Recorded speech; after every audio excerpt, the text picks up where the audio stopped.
चरित्र अच्छा रखो। अगर चरित्र अच्छा है तो तुम्हारा चित्त अच्छा रहेगा, और अच्छा चित्त रहेगा तो भगवान के चरण तुम्हारे भीतर बैठ जाएंगे। बस फिर वही बात आती है कि राहत और चाहत। मैंने कल इस कथा का नाम रखा था राहत और चाहत। कल हम शिव महापुराण के प्रथम श्लोक को सुने थे। सूत जी महाराज कह रहे हैं, गंगद्या पुनश्चैव सप्तपुरी गया तथा। सातपुरी गंगा, दुनिया के सारे तीर्थ भी शिव महापुराण की समता को प्राप्त नहीं कर सकते, ऐसा पुराण में लेख आया है। शौनक ऋषियों ने कहा, भगवान जब इतना महत्व श्री शिव महापुराण का है तो क्या कोई इसका इतिहास है? किसी ने शिव महापुराण सुना हो और उसका बेड़ा पार हुआ हो? तो एक सुंदर सी कथा बताई गई। आसीत किरात नगरे ब्राह्मणो ज्ञान दुर्बलः दरिद्रो रस विक्रेता देव धर्म परांग मुख। किरात नगर में एक देवराज नाम का ब्राह्मण था। वो खाली नाम का ब्राह्मण था, खाली नाम का ब्राह्मण था, कर्म से ब्राह्मण नहीं था। ब्राह्मण का कर्म ही उसे महान बनाता है। शराब पीता था। एक बात हमारी ध्यान से सुन लो, हो सकता है कई लोगों को बुरा लग जाए, और लग भी जाता है, और लग जाए तो उससे हमें कोई फर्क नहीं पड़ता है। शास्त्र कहता है, अगर तुम्हें यह पता है कि यह ब्राह्मण शराब पीता है और तुम्हारे घर में अगर वो श्राद्ध का भोजन कर जाता है तो उस दिन तक के तुम्हारे सारे सत्कर्मों को नष्ट कर जाता है, तुम्हें नरक का भागी बना देता है।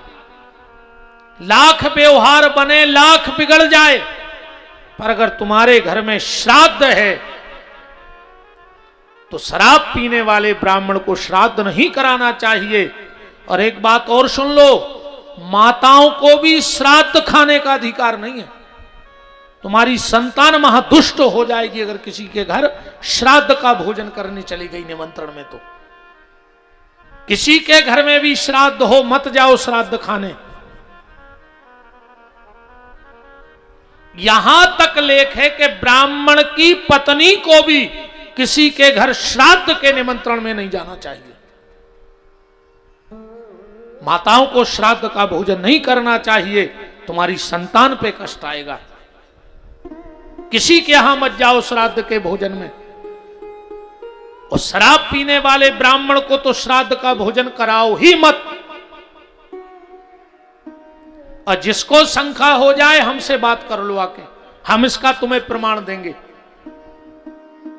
मेरी भाषा बुंदेलखंडी हो सकती है, पर बगैर प्रमाण के कोई बात व्यास गद्दी हमारी नहीं बोलती है।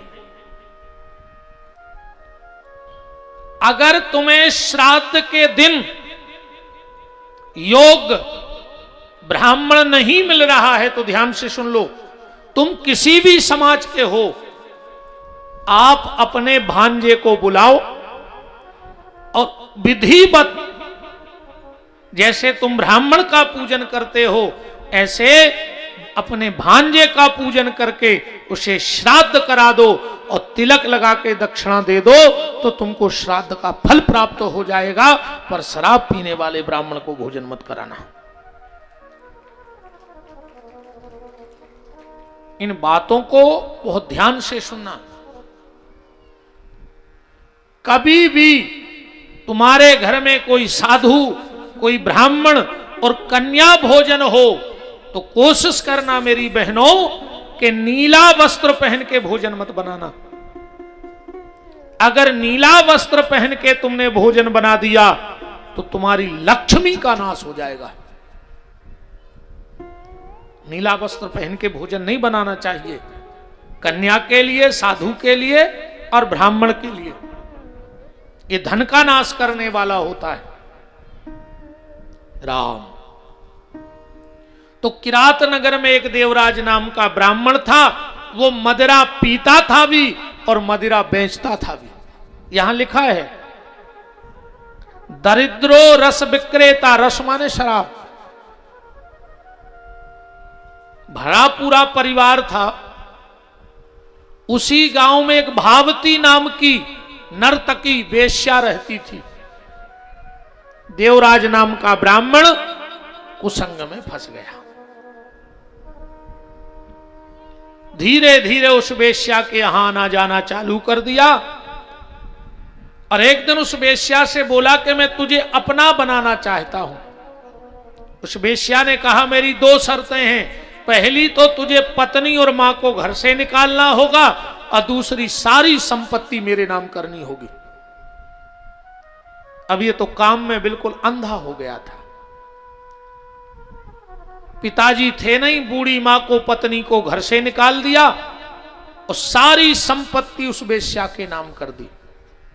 गोस्वामी तुलसीदास जी ने दोहावली में लिखा है कि पर धन पर मन हरण में गणिका बड़ी प्रवीण। गणिका माने वेश्या। दूसरे का मन और दूसरे का धन हरने में ये बड़ी प्रवीण होती हैं, बड़ी कुशल होती हैं इन कामों में ये। धीरे धीरे देवराज बूढ़ा हो गया और जब बूढ़ा हुआ तो इसने उसे घर से निकाल दिया। सारी संपत्ति तो ले ही ली थी। ये 2-3 दिन का भूखा देवराज नाम का ब्राह्मण चले जा रहा था तो एक जगह कथा हो रही थी शिव महापुराण की। इसको कथा नहीं सुननी थी। ये इस लोभ से बैठ गया कि आखिरी में आज भंडारा है। पंडित जी बीच बीच में कह रहे थे कि कथा के बाद भंडारा है, सब लोग प्रसादी पा करके जाना। तो ये देवराज कथा के उससे नहीं बैठा, भंडारे के लोभ में बैठ गया। और जब पूरी कथा हो गई इसको और तेज बुखार आ गया भूख के कारण।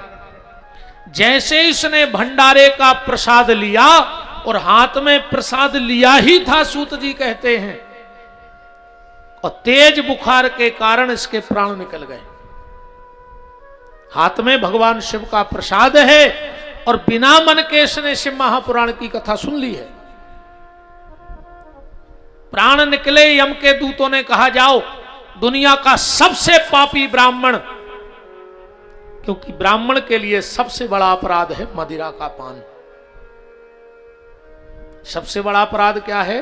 ब्राह्मण से अगर कोई गलती हो जाए तो वो प्रायश्चित करके, तपस्या करके उस पाप को क्षीण कर सकता है, पर अगर श्राप पी ले तो उसका कोई प्रायश्चित नहीं उसके लिए। यम के दूत जैसे ही आए और फांस डालने लगे प्राण खींचने को, उसी समय भगवान शिव के गण आ गए। हट जाओ, इसे कहां ले जा रहे हैं? बोले पापी है, ये नरक जा रहा है। बोले मूर्खों जैसी बात मत करो। क्यों? देख नहीं रहे? इसने शिव पुराण की कथा सुनी है। बोले बिना मन के सुनी। यम के दूत बोले कि बिना मन के सुनी तो क्या कथा कानों में नहीं गई? देखो भगवान के भजन का ये प्रभाव है। जहर को तुम चाहे हंस के पियो चाहे रो के पियो, मरोगे कि नहीं मरोगे। करंट तुम्हें चाहे जाने में लग जाए चाहे अनजाने में लग जाए, पर उसका प्रभाव तो होगा कि नहीं होगा। आग पे पांव चाहे जान के पड़ जाए चाहे अनजाने में पड़ जाए, पर जलोगे। ऐसे ही भगवान की ये कथा है, चाहे जान के, चाहे मन से, चाहे बिना मन से, कानों में भर पड़ जाए तो बेड़ा पार हो जाए। सूत जी कहते हैं कि मात्र कुछ क्षण की कथा शिव महापुराण की सुनी और शिव का प्रसाद हाथ में था कथा का, उसके कारण इस देवराज जैसे पापी को भी शिवलोक का वास प्राप्त हो गया। यह शिव महापुराण का महत्व है। सौनक ऋषि बोले कि हमारी जिज्ञासा तो बढ़ती जा रही है, कोई और इतिहास है? बोले एक इतिहास और है। कौन सा इतिहास है? समुद्र निकटे देशो ग्रामो बाष्कल संग कह, बसंती यत्र पापिष्ठा वेद धर्म जिता जनः। एक बाष्कल नाम का ग्राम था। दूसरी कथा का महत्व बता रहे हैं सूत जी शिव महापुराण की। एक बाष्कल नाम का ग्राम था और वहां पर एक बिंदुक नाम का ब्राह्मण रहता था। नाम याद रखना, शिव महापुराण के नाम बड़े विचित्र विचित्र से हैं। देवराज तो अकेला दुष्ट था, पर बाष्कल गांव तो यहां लिखा है बसंती यत्र पापिष्ठा वेद धर्म जिता जनः। वो पूरा गांव ही दुष्टों का था।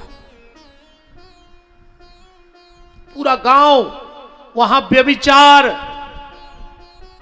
आम बात थी। उस गांव में कोई भी स्त्री किसी भी पुरुष के पास जा सकती थी और कोई भी पुरुष किसी भी स्त्री के पास जा सकता था। पूरा गांव पापियों का था। इस बिंदुक नाम के ब्राह्मण का विवाह हुआ और भगवत कृपा से इसको पत्नी बड़ी सुंदर मिल गई। उसका नाम था चंचुला। पत्नी सुंदर थी, चरित्रवान थी, पर जब वो उस गांव में ब्याह कर आई और उसने देखा कि तो पूरा गांव ही पापियों का गांव है, ऐसा कुसंग चढ़ा इस पे भी कि धीरे धीरे ये भी उसी रंग में रंग गई। इसीलिए मैं कई बार कथाओं में कहता हूं, आपसे पूजा ना बने मत करो। आप तीर्थ नहीं जा पा रहे हो मत जाओ। आपसे माला नहीं होती मत करो। आपसे दान नहीं होता मत करो। बस एक नियम बना लो कि अच्छे लोगों में बैठना चालू कर दो। बस अच्छे लोगों के पास बैठना चालू कर दो, क्योंकि उससे भी आपको फायदा होगा। अच्छे लोगों के पास बैठने से क्या फायदा होगा? देखो, जिसको करंट लग गया हो, और जरूरी नहीं कि तुम डोरी पकड़ो, तुम उसको पकड़ लो जिसको करंट लगा है, तो तुम्हें भी झटका लग जाएगा। लगेगा कि नहीं लगेगा? तो जिसको भगवत प्राप्ति का करंट लग गया हो, अगर तुम उसके बगल में बैठोगे तो धीरे धीरे तुम्हें भी उस करंट के झटके लगने लगेंगे। ईमानदारी बताओ, व्यक्ति को 3 जगह भयंकर वैराग्य होता है। पहला, जब हम किसी महापुरुष की कथा सुनते हैं। आप बदलो ना बदलो ये आपका स्वभाव है, पर जब हम किसी भक्त की चर्चा सुनते हैं तो एक बार हमारे मन में आता है, यार हमने क्या किया? ये उसने तो ऐसा जीवन जिया और हमने तो अपने जीवन को बर्बाद कर दिया। बदलो ना बदलो ये विषय अलग है, पर उतने समय तो लगता है। आप सुधरो ना सुधरो ये आपकी समस्या है, पर जितनी देर यहां बैठे हो उतनी देर तो बदलाव आता है। एक बार किसी पत्रकार ने हमसे पूछा था, महाराज जी आप लोग कथा करते हो, उसका फायदा क्या है? मैंने कहा एक फायदा है। बोले कौन सा? मैंने कहा लोग बाद में बदलें चाहे न बदलें, पर जितने दिन कथा होती है उतने दिन उस क्षेत्र में जाके पता कर लो, कोई रिपोर्ट थाने में नहीं होती है, कोई लड़ाई झगड़ा नहीं होता है। उतनी देर आप पता कर लेना, कहीं कोई झगड़ा नहीं होता। ये भगवान की कृपा है कि नहीं? तो पहला वैराग्य होता है हमें जब हम महापुरुषों की चर्चा सुनते हैं। दूसरा वैराग्य होता है जब हम शमशान घाट में जाते हैं। वहां बैठे बैठे लगता है यार एक दिन यही हाल हमारा होना है। उसके बाद बाहर आके बेहाल हो जाओ, वो समस्या अलग है। और एक और वैराग्य है, मेरी मर्यादा है, मैं यहां कह नहीं सकता। बोलो वृंदावन बिहारी लाल की जय।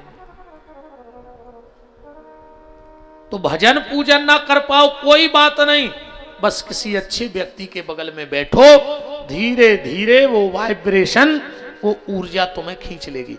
और इसका एक सीधा, जब हम आरती करते हैं तो आरती की थाली में कपूर भी रखते हैं। क्या भाई कपूर साहब? आरती की थाली में कपूर रखा जाता है। और कभी आरती करते करते हम कपूर में आग नहीं लगाते। एक हवा का ऐसा झोंका आता है कि कपूर में आग आरती से अपने आप लग जाती है। लग जाती कि नहीं? कपूर से पूछा आग क्यों लग गई? बोले आरती के बगल में बैठे थे तो ज्योति जल गई भगवान की। ऐसे ही आप भी कपूर की तरह, जिनके भीतर भक्ति की ज्योत जल रही है, उनके पास बैठो। मैंने कई बार कथाओं में कहा है, जीवन में तुम्हें कुछ मिले चाहे न मिले, पर एक अच्छा संगी जरूर मिल जाए, एक अच्छा दोस्त मिल जाए जो भगवान से जुड़ा हो। दोस्त का मतलब है जो दोषों का अस्त कर दे। जो हमारे भीतर दोष हैं उनका अस्त कर दे, अस्त माने डुबो दे, तो दोस्त है। आजकल के दोस्त तो अब ठीक है, आज कछु नहीं सितारा मांगे चल गए।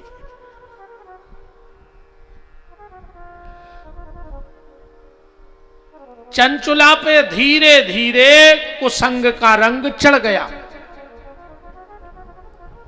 एक दिन गांव की कुछ महिलाओं ने चंचुला से कहा कि चंचुला, जब तुम्हारा पति पर पुरुष के पास जाता है तो तुम पर स्त्री के पास जाता है तो तुम पर पुरुष के पास क्यों नहीं जाती? चढ़ गया रंग। एक दिन देवराज ने देखा, जब घर आया तो अपनी पत्नी को किसी दूसरे पुरुष के साथ देखा तो डांटने लगा। चंचुला ने कहा, जब तुम दूसरी स्त्री के पास जाते हो और मैं दूसरे पुरुष के पास चली गई तो तुम्हें क्या दिक्कत है? ये इतना गिर गया था बिंदुक नाम का ब्राह्मण। ये चंचुला से बोला कि मुझे इससे कष्ट नहीं है कि तू पर पुरुष के पास गई, अरे कुछ पैसा ले लेती तो अपना घर तो चलता। इतना गिर गया। धीरे धीरे समय का चक्र चला। सूत जी कहते हैं, कालेन निधनम प्राप्तो जगायम नर कंखलः बिंदे भवत पिशाचो हिमगिरी पापी भयंकर। ये बिंदुक मर गया। बिंद नाम के पर्वत पर ये भयंकर पिशाच बन गया। चंचुला भी अब थोड़े थोड़े बूढ़े होने लगी। अब इसको याद आई कि हमें भजन करना है। देखो हम एक बात और कहें, भजन करना किस उम्र में? मेकअप की उम्र में। जब मेकअप को समय हुए तब से भजन करो। काहे से बुढ़ापे में तो चेकअप ही चेकअप होने। बुढ़ापे में भजन नहीं हुए। बुढ़ापे में तो कबू शुगर को चेकअप, कबू बीपी को चेकअप, कबू किडनी की चेकअप, कबू हार्ट को चेकअप। ऐसे जिंदगी निकल गई मेकअप में और बुढ़ापो निकल गया चेकअप में। खेल खत्म। इसलिए मेकअप, देखो भजन का प्रभाव मेकअप से काम करता है। उदाहरण, जैसे पोलियो की दवाई बचपन में पियो तो फायदा करेगी। अब किसी 55 साल के आदमी को तुम पोलियो के बूथ पे ले जाओ के पिया दो, काम करेगी 55 में पोलियो की दवाई? नहीं करेगी। पोलियो की दवाई बचपन में काम करेगी, ऐसे ये अमृत राम नाम का, शिव नाम का, कृष्ण नाम का जो अमृत है, ये बचपन में ही 2 बूंद मिल जाए तो पूरा जीवन संभल जाए। चंचला को याद आया कि मैं अपनी मुक्ति का उपाय करूं। उस मुक्ति के चक्कर में चंचला ने अपना गांव छोड़ा, बूढ़ी हो गई थी, बच्चे हुए नहीं थे। चलते चलते एक शिव मंदिर में पहुंची, वहां देखा कि शिव महापुराण की कथा चल रही है। और उस दिन संयोग से पंडित जी माताओं के विषय पे बोल रहे थे कि जो नारी अपने पति को धोखा देती है, अपने पति को धोखा देती है, उसको भयंकर से भयंकर नरकों की यातना भोगनी पड़ती है। अब जो यहां लिखा है वो तो हम बोल भी नहीं सकते, यहां से इतनी मर्यादा है व्यासपीठ की। जब मैंने इस प्रसंग को देखा तो मेरे रोंगटे खड़े हो गए। कभी समय मिले तो इतने इसको पढ़ना। मुझे तो यहां से बोलने की भी छुट्टी नहीं है, मर्यादा है व्यासपीठ की। ऐसी ऐसी यातनाएं उन स्त्रियों को दी जाती हैं जो अपने पति को धोखा देती हैं। पति कैसा भी हो, रोगी हो, कोढ़ी हो, अपंग हो, फिर भी माताओं को धोखा नहीं देना चाहिए। पंडित जी एक एक विषय पे बोल रहे थे और चंचला बैठी बैठी सुन रही थी। उसे ऐसा लगा कि आज की पूरी कथा सिर्फ मुझे बोली जा रही है, क्योंकि ये सारे पाप मैं तो कई पुरुषों के पास गई हूं, मैं कई पुरुषों के पास गई हूं। पंडित जी ने श्लोक पढ़ा, अस्मेघ सतम कृत्वा गंगा स्नात्वा सताम शमः न शुद्धिर्जायते प्राप्तो पापस्य गरीयसी। ऐसी नारी अश्वमेघ यज्ञ भी कर ले तो भी उस पाप से उसकी मुक्ति नहीं होती है। 100 वर्ष तक गंगा में डुबकी लगाए रखे तो भी उसकी मुक्ति नहीं होती है। जो अपने पति को धोखा दे पर पुरुष के साथ जाए तो अश्वमेघ यज्ञ कर ले तो भी उसकी मुक्ति नहीं है। बिल्कुल श्लोक लिखा है, मेरी कोई कथा नहीं है, ना मेरे घर में कोई फैक्ट्री है। बस ये जरूर है कि जो भी श्लोक पढ़ता हूं उसको ऐसा आपके सामने रख देता हूं कि व्यक्ति के समझ में आ जाए। बस जैसे ही पंडित जी उतरे, चंचला तो दूर से चरणों में गिर गई,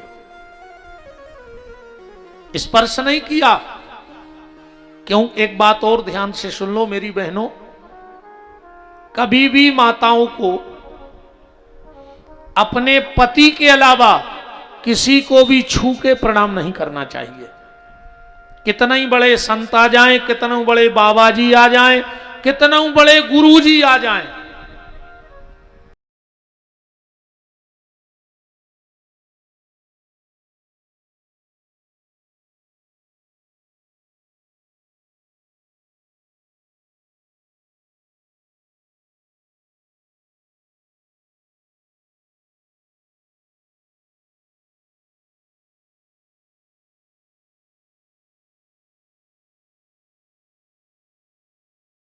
तो तुम्हें वही प्रणाम माना जाएगा। पर आज की विडंबना जा है कि घर बारे के पांव ने पर हैं और बाबों के प्राण खाए ले। अकेले बाबा जी हर के पांव फल ले, है ना। जय आदत तुम्हारों की है, तुम बहु दद्दा के पांव नहीं पर अकेले बाबों के प्राण खाए हो। एक तुमसे नेतों के पांव परवा ले, आ जान दे तो वहां है ही कथा में चढ़ चढ़ बैठो। ये बड़े बड़े नेता कबू जूतों पे पालस करके निकलता ही नहीं है घर से। उनको पता है कि हमें जान तो दे, वे तो हाथों ही हाथों पे चमका दें। जब वे घरे लौटत तो उनके घर के पूछत कि पालिश कहाँ करवाओ, वे कहते हैं क्षेत्र की जनता ही ने कर दो, चमचमा जूता लौटत है तैसे। अरे राम राम राम। अच्छा हाथ तो उठाओ, कितने जनी पांव पर अथो रोज घरे। पहले तो जजमान नहीं बताओ, तुम उन्होंने कल पांव परे थे जजमानों के?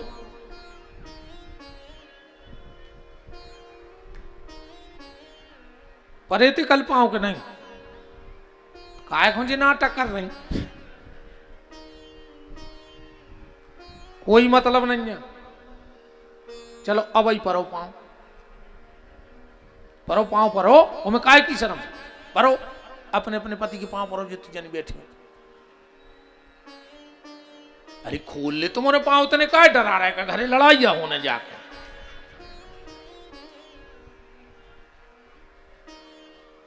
कथा के तुरंत बाद आरती के पांव पड़ गयो आज से पति देव के। हम बता रहे तुमने हजारों साहुन कर लाए हुई हैं, कम से कम साहुन ही भर पति के पांव पर ले रोज। आज तो पर लियो घरे जाके। और आज जे को पांव ने परे, हे बनेनी घाट वारे भोलेनाथ, अगर सच के सांचे बैठे हो दद्दा, तो जे को पांव ने परे 1 महीना के भीतर उसको बिच्छू काटे।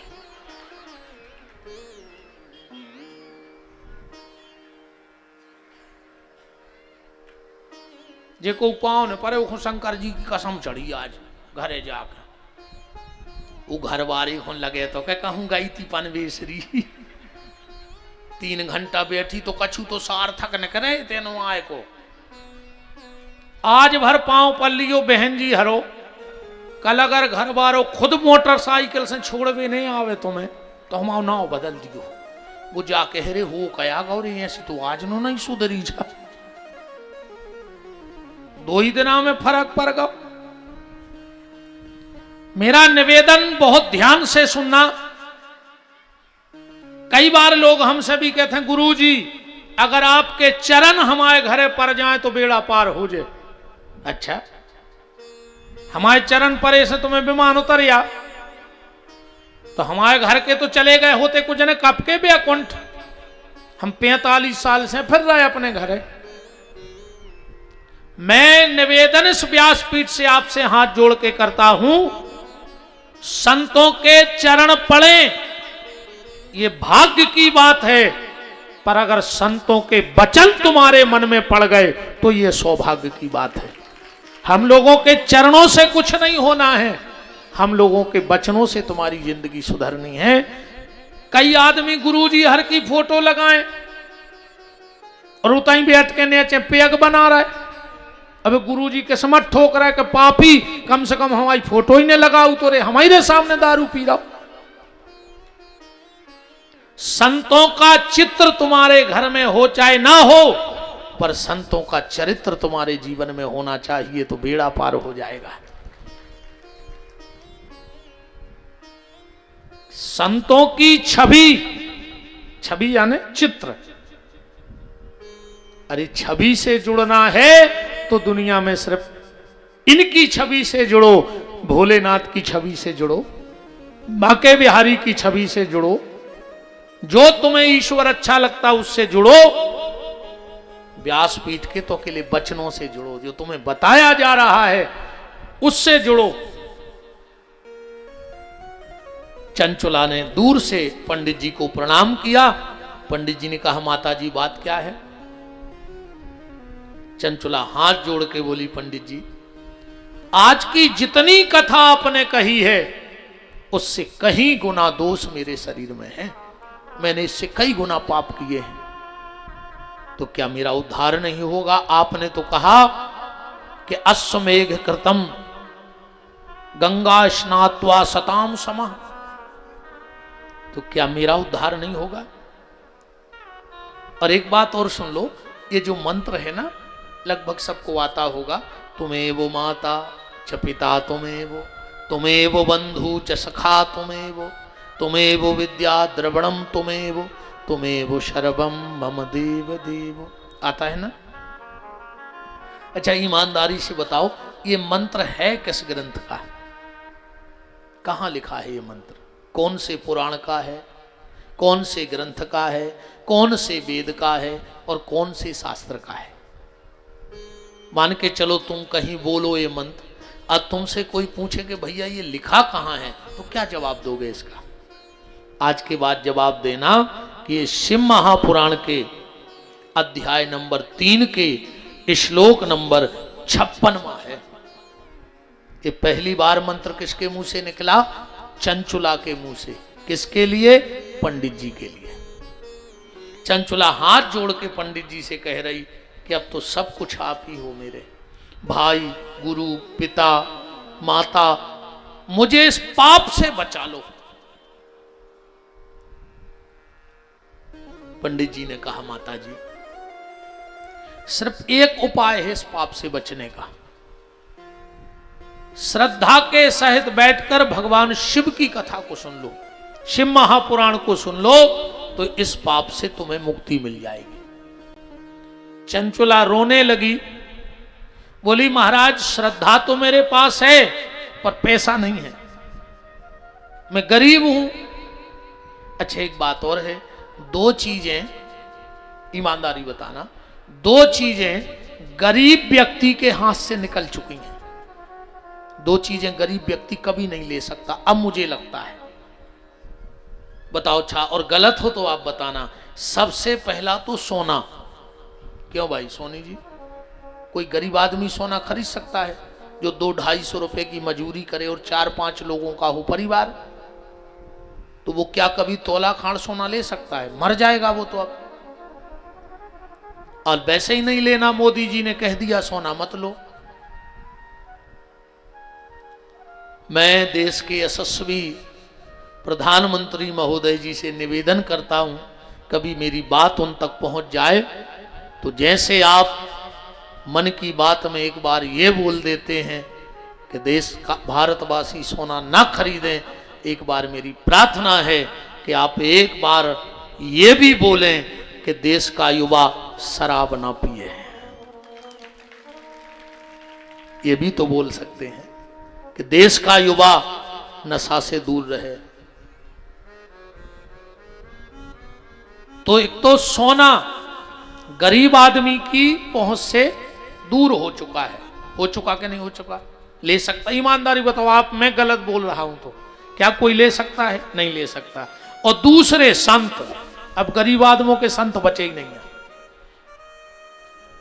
मिल जाए, तुम कितना श्रद्धावान बने रहो, कितना भक्त बने रहो, अगर मोटो सो लिफाफा नहीं है तो तुम नहीं हो पा रहे जाली के भीतर। और अगर अच्छो रुपया भर हुए तुम्हारे, तुम्हें कौन से मिलने आधी रात उठवे पर नहीं बिहारी। हमें जा बताओ, चलो जी बड़े बड़े ठिकाने हैं, आदमी के तुमसे 6 दिन में नहीं मिल पाता, 8 दिन में नहीं मिल पाता, तो जी बड़े बड़े आदमी आध घंटा में मिलके कहां से आ जाते, फोटो गिर जाते? बताओ आप। ये बड़े बड़े लोग जाते हैं 10 मिनट में, कई महाराज जी को आशीर्वाद प्राप्त करो, तो ये कहां से मिले आए? तो वे 6-6 दिन आके डरे भूखे, उनको मिल नहीं रहा है, और भज्जा हर आधी रात मिल रहा है। तो सोना और संत ये गरीब व्यक्ति के हाथ से निकल चुके हैं, अब गरीब को नहीं मिलने वाले। बोलो बाबा विश्वनाथ की। चंचुला ने कहा मैं बहुत गरीब हूं, मेरे यहां तो खाने के भी लाले पड़े हैं। पर धन्य रे पंडित जी, बोले माता चिंता मत करो, अगर तुम्हारा भाव ठाकुर जी के प्रति है, भोलेनाथ के, तो मैं तुम्हें शिव महापुराण की कथा सुनाऊंगा, इसी मंदिर में सुनाऊंगा। और तुमने कहा मेरे पास खाने की व्यवस्था नहीं है, तो मैं तुम्हारे बेटे की उम्र का हूं, मैं तुम्हारे भोजन की भी व्यवस्था करूंगा। चंचला बोली पर मैंने तो सुना है कि बिना दक्षिणा के कोई भी धार्मिक कार्य पूर्ण नहीं होता, पंडित जी ने कहा चिंता मत करो, जब पूरा शिव महापुराण हो जाए तो आप हमें दक्षिणा में एक बेलपत्र दे देना, वो हमारी दक्षिणा हो जाएगी। एक बेलपत्र दे देना। श्री शिव महापुराण में आया है कि भगवान शंकर की पिंडी को 11,000 बेलपत्र चढ़ा दो। जितना फल है शिव महापुराण की कथा में, पोथी पे एक बेलपत्र चढ़ा दो तो 11,000 बेलपत्र चढ़ाने का फल प्राप्त होता है। अगर कोई व्यक्ति शिव महापुराण की पोथी पर एक बेलपत्र चढ़ा दे तो उसे 11,000 बेलपत्र चढ़ाने का फल होता है। मैंने कई बार कथाओं में बोला भी है, आप अगर भागवत सुनने जाओ तो घर से एक तुलसी का पत्ता लेके चलो, और कहीं से महापुराण की कथा सुनने जाओ तो घर से एक बेलपत्र लेके जरूर आओ, और वो बेलपत्र पोथी पे चढ़ाओ। फिर देखो तुम आप भगवान शंकर की कृपा। बोलो काशी विश्वनाथ की।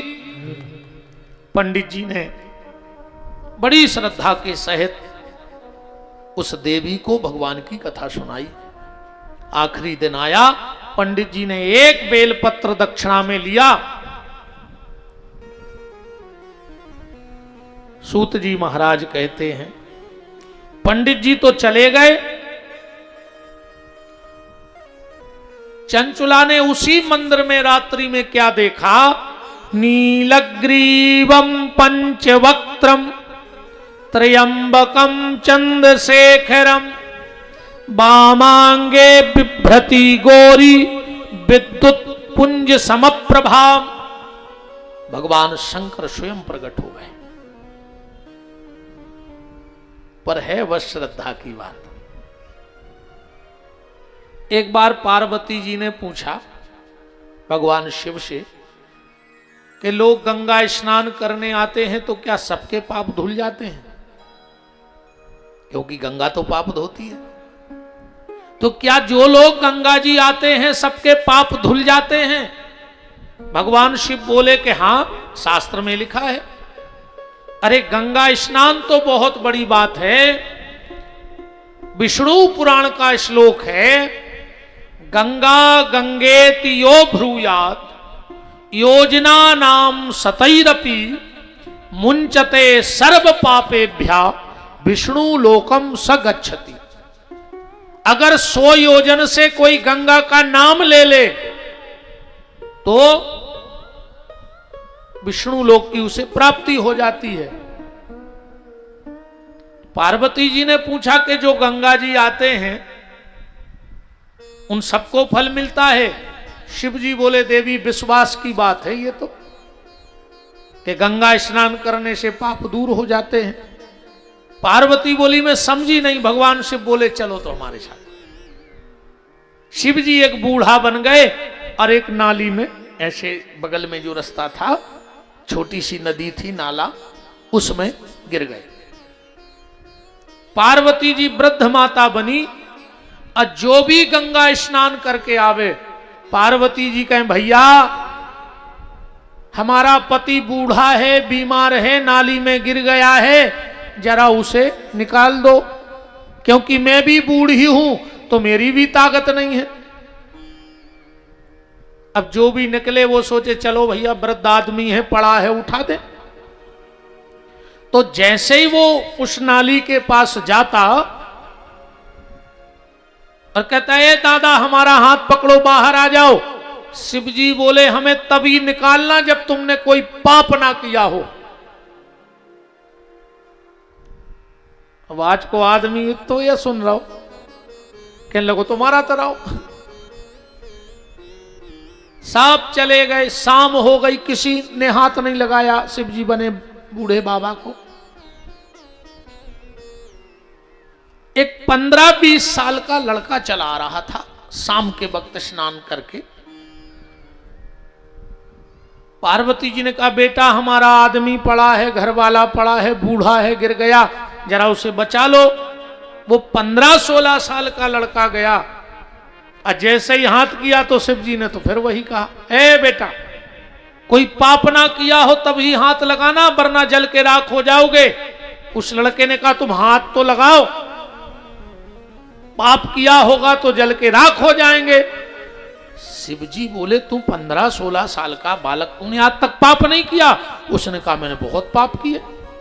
तब तो गंगा जी आया, बोले फिर तू कह रहा है कि मैंने पाप नहीं किया?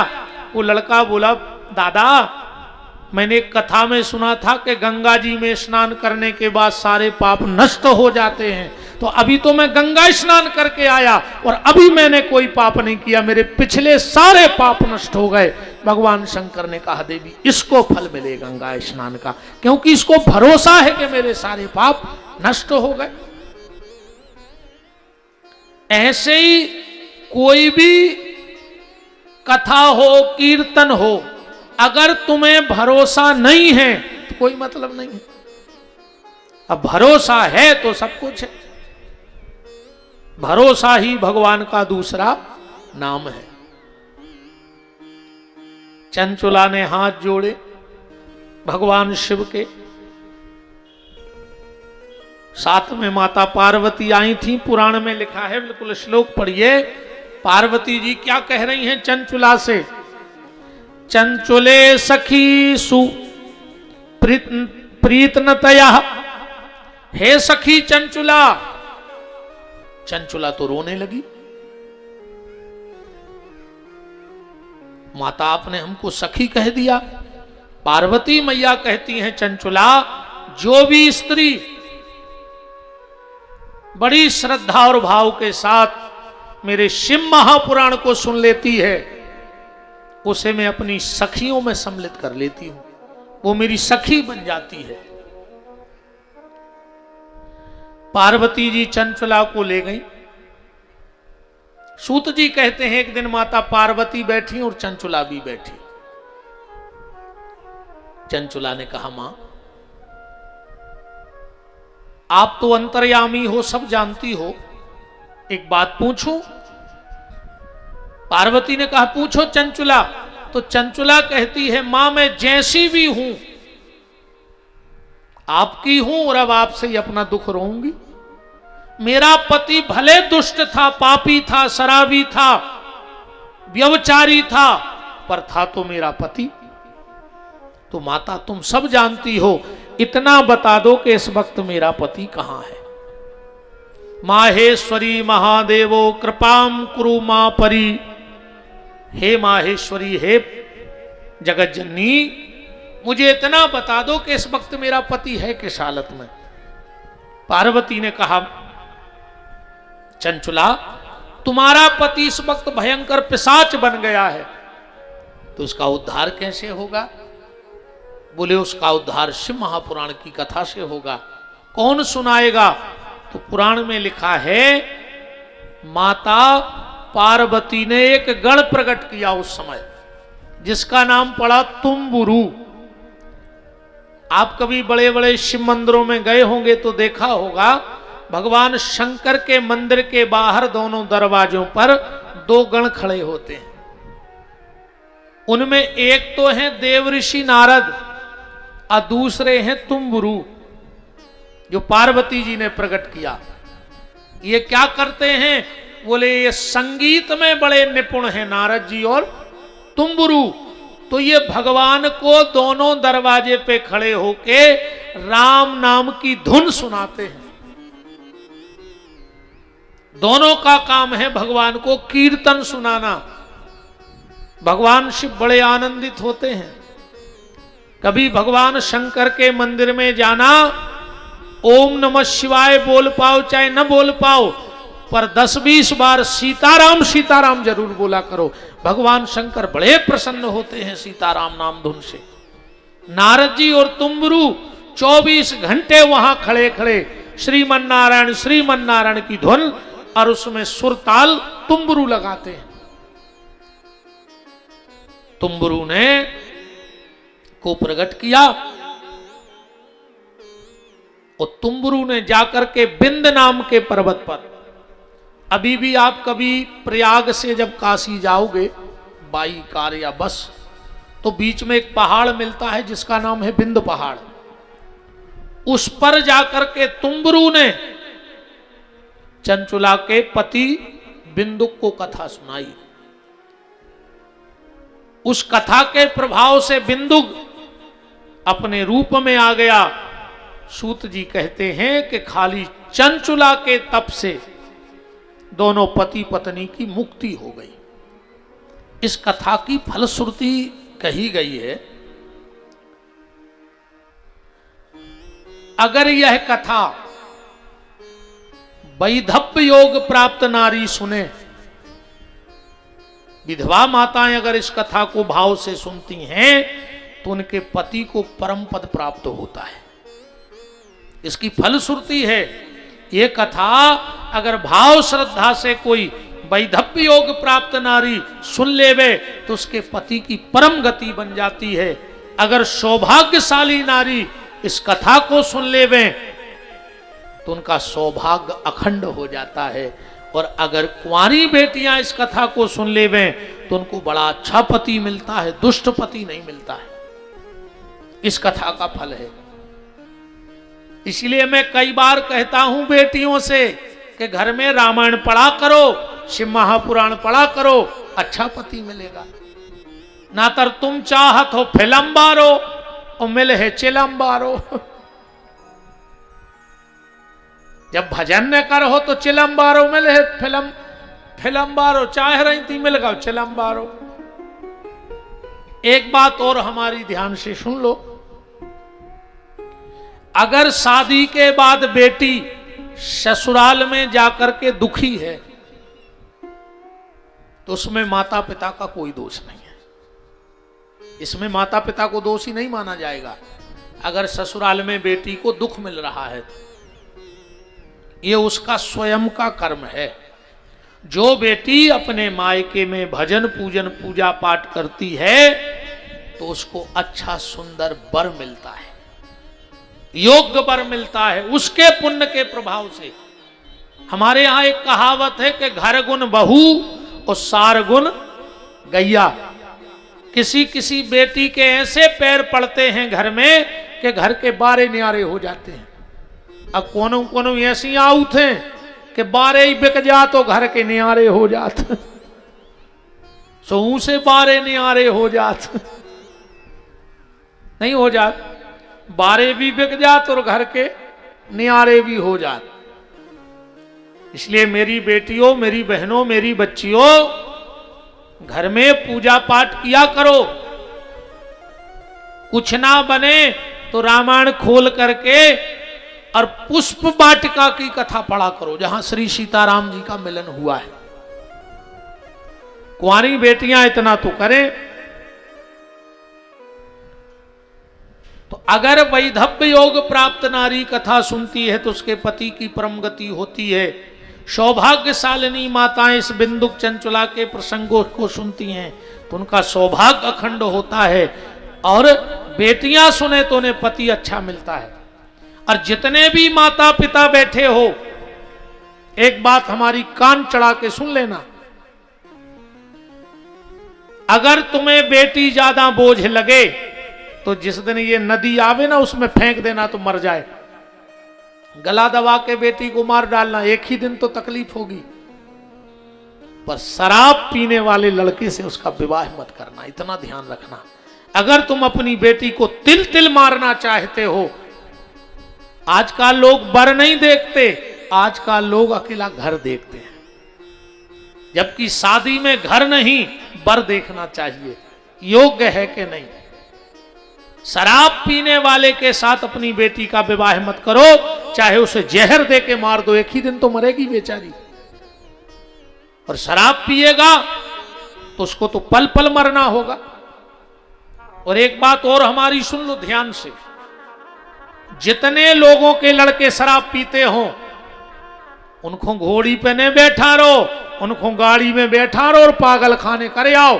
दूसरे की मोड़ी की जिंदगी बर्बाद न करो, मर जे हो। अगर और सुन लो,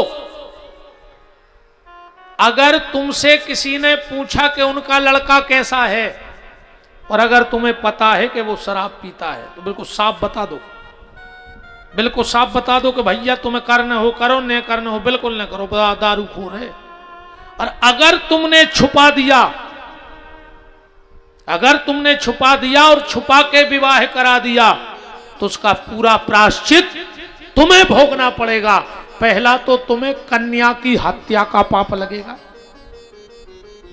जो भी ये छुपा के कहते अरे हमारी जिम्मेदारी है कर दो, तुम तो बहुत अच्छा लड़का है। लड़का का है वो तो अब भगवान जाने का है, वो तो सुंगराया है। शराब पीने वाला लड़का हो सकता नहीं, वो तो सुअर है राहतगढ़ का, नाली में ही तो पड़ो रहे। तो पहला तो तुम्हें कन्या की हत्या का पाप लगेगा और दूसरा तुम्हें ब्रह्म हत्या का पाप लगेगा। इसलिए कभी भी बिल्कुल साफ बोल दो भैया तुम्हें करने करो, हमारी कोई जिम्मेदारी नहीं कहा और रिश्तेदारी में। तो ये चंचुला के महत्व की कथा चल रही थी। चंचुला ने गलती की, पर गलती के बाद स्वयं का उद्धार किया और अपने पति का भी उद्धार कर दिया। देखो एक बात और कह दें, मेरी बहनों ध्यान से सुनना।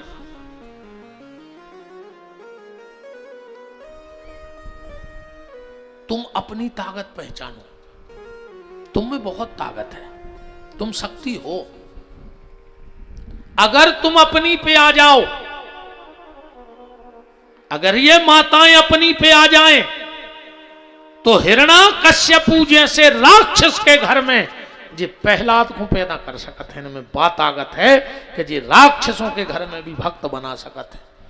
और अगर ये थोड़ा सा चूक जाएं तो ये विशस्सरवा जैसे संत के घर में भी रावण जैसी औलाद पैदा कर सकत है। ये तुम्हारी जिम्मेदारी है कि तुम्हें प्रहलाद बनाना है घर में कि रावण बनाना है। इसमें पुरुष की कोई जिम्मेदारी नहीं, ये तुम्हारी जिम्मेदारी है। ये तुम्हारी जिम्मेदारी है। शौनक ऋषि तो गदगद हो गए, गदगद हो गए। महाराज आपने तो बहुत अच्छा महत्व बताया। जैसे कोई व्यक्ति इस कथा को कराना चाहे तो उसका विधि विधान क्या है। सूत जी महाराज कहते हैं, मैंने कल कहा था ना कि शिव महापुराण की 5 चीजें, स्थान, गान, ज्ञान, ध्यान और दान। सबसे पहले सूत जी कह रहे स्थान का चयन करो, सुंदर से स्थान का चयन करो। उसके बाद वक्ता की तलाश करो। फिर इसमें खर्च बताया कि कितना होना चाहिए। बोले विवाहे यादृशम ताहम परिकल्पयेत। कथा में इतना खर्च करना चाहिए जितना अपना बेटा बेटी के विवाह में व्यक्ति खर्च कर सकता है। अब ये नहीं लिखा कि 10 लाख खर्च हो, 25 लाख हो। किसी किसी के यहाँ 10,000 में विवाह हो जाता है और किसी किसी के यहाँ 10,000 के लिए फटाके फूट जाते हैं। तो भगवान ने जिसको जिस सामर्थ्य के अनुसार बनाया हो, भगवान के आयोजन में उसे वैसा ही खर्च करना चाहिए। यहां लिखा है कि शिव महापुराण की मंच पे कुछ हो चाहे ना हो, पर केल का वृक्ष जरूर होना चाहिए। केल का खंबा जरूर होना चाहिए व्यास गद्दी पर। इस शिव महापुराण का महत्व है। दूसरी बात ये ध्यान से सुन लो, शिव महापुराण की कथा को कभी भी सिर पे तौलिया और पगड़ी डाल के नहीं सुनना चाहिए, टोपी लगा के नहीं सुनना चाहिए। जो भी व्यक्ति शिव महापुराण की कथा को सिर पे तौलिया बांध के, कपड़ा डाल के, टोपी लगा के सुनता है, उसकी संतान उसके कुल को कलंक लगाने वाली हो जाती है। इसी शिव महापुराण के 6वें अध्याय के श्लोक नंबर, बिल्कुल ये लिखा है, आप पढ़ लो। श्लोक नंबर है 42। षोडशी मस्तके कायत शृणोवन्ति कथा नरः तत्र पुत्राश्च प्रजायन्ते पापिनः कुल दूषका, उसकी संतान उसके कुल को कलंक लगाने वाली हो जाती है। अभी श्रावण का महीना चल रहा है, आप रुद्री बनाओ, आप बनेनी घाट वाले बाबा के दर्शन करने जाओ, शिव जी को जल चढ़ाओ, तो इस चीज का विशेष ख्याल रखना कि आपके सिर पे तौलिया ना पड़ी हो, आपके सिर पे पगड़ी ना हो, आपके सिर पे टोपी ना लगी हो, वरना लेने के देने पड़ जाएंगे, है ना। पर तुम्हारा नहीं है बहन जी हरो नियम, न कल से मंदिर जाओ कजुल्ले राहत गढ़ के कहीं अच्छी से पुराण भाई दे, वे तो वैसा ही न ढांकती मो, है ना। सुहागन नारी को कभी भी खुले सिर 4 जगह नहीं जाना चाहिए। पहला, जिसके यहाँ मौत हुई हो 13 दिन तक जाओ तो सिर पे कपड़ा डाल के जाओ। जिसके यहाँ बच्चा हुआ है 10 दिन तक वहाँ जाओ तो सिर पे कपड़ा डाल के जाओ। जिस गुरु से तुमने दीक्षा ली वो मिल जाए तो तुरंत सिर पे पटका डालो। और कभी भगवान के मंदिर और कथा में कभी भी खुले सिर नहीं जाना चाहिए, इस चीज का ध्यान रखना। और पुरुष शिव के मंदिर में पगड़ी बांध के न जाए। यहां एक बात और अच्छी लिखी है, शिव महापुराण की मंच के सामने अगर कोई मां गाय के गोबर से थोड़ी सी जगह को लीप करके और उस पे आटा कुमकुम हल्दी का चौक बनाती है तो शिव महापुराण में लिखा है कि उस माँ बाप को कभी अपने बच्चे की लाश नहीं देखनी पड़ती है। हाँ, ऐसा पुराण में लिखा है कि अगर कहीं शिव महापुराण की कथा हो रही हो और उस मंच के सामने अगर गैया के गोबर से लीप करके चौक बनाया जाए तो उस माँ बाप को कभी अपने बच्चे के मृत शरीर को नहीं देखना पड़ता है। बाबा महाकाल उसकी रक्षा करते हैं।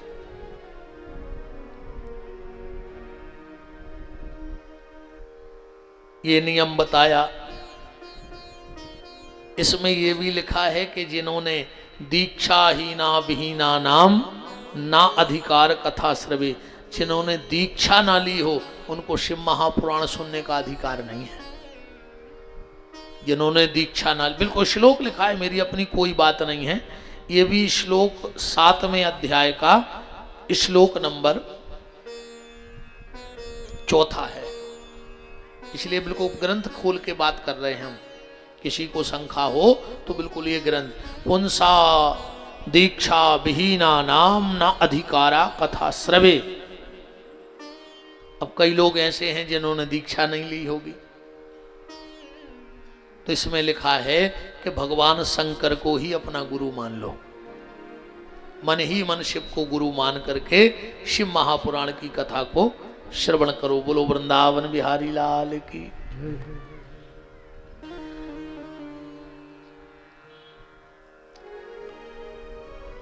आसनार्थे प्रक्षामी पुराणस्य चेन्नरः कंबला जिनवास शिम चंद्र फलमेव च। अगर 7 दिन अनुष्ठान से कथा सुन लो, ध्यान से सुनना बात, तो कथा के विश्राम में या कथा के बाद जीवन में एक बार कंबल का दान जरूर करना। कहते हैं जो शिव महापुराण की कथा सुन के कंबल का दान करता है उसको चर्म रोग नहीं होता है। तो आप सबसे अगर हो जाए तो कंबल का दान करना। विपिन बिहारी को नहीं करना, नहीं नहीं, हमें नहीं चाहिए। क्या करेंगे हम इतने कंबल ले जाके।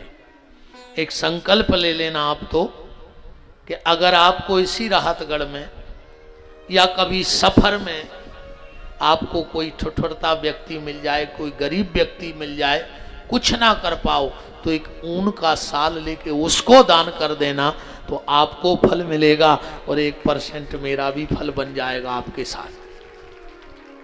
हमको नहीं चाहिए, हमें कुछ मत देना, पर जीवन में एक बार अब से महापुराण सुन लिया है तो किसी गरीब को एक कंबल का दान जरूर करना।